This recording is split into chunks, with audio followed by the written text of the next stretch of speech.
Hi guys, what's going on? It's the Digital Tutor here with another step-by-step tutorial. In today's video, I'm just going to show you how to play a secret game on Discord called Snek, which is actually, if you remember on the old phones, the Snake game. It's actually that game, but it's called Snek on Discord.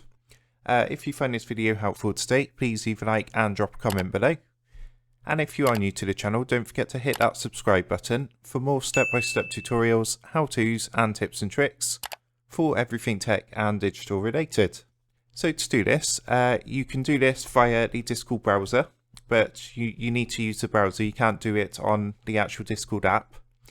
And what you need to do is actually open up a browser. You can even do this if your internet is down.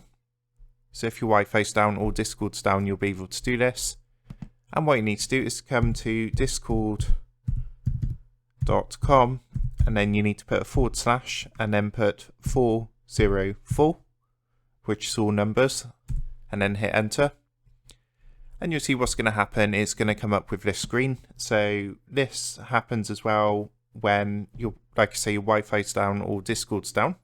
So you can actually play this as well if any of those happen. And basically what you need to do from here is, if you look to the right of the page, you can see this kind of little robot hamster thing, and he's playing the game there. So to actually start the game, if you have a look here, there's actually a little button next to the screen, and if you actually click that with your mouse,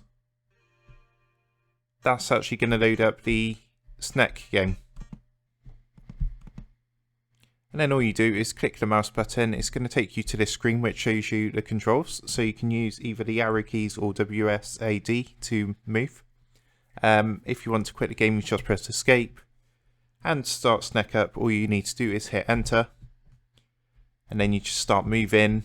And yeah, like I say, it's just like the original Snake games. You have to go around and eat all the food. You get like Easter eggs and different sorts of things. But yeah, that's how you do it. So I hope you found that helpful. If that did help, please leave a like and drop a comment below. Don't forget to subscribe to the channel. And if you do want to help support the Digital Tutor channel, there is a link in the video description down below. If you go and give that a click, you'll be able to buy the team here a cup of coffee. Thanks for watching, and I'll see you in the next one.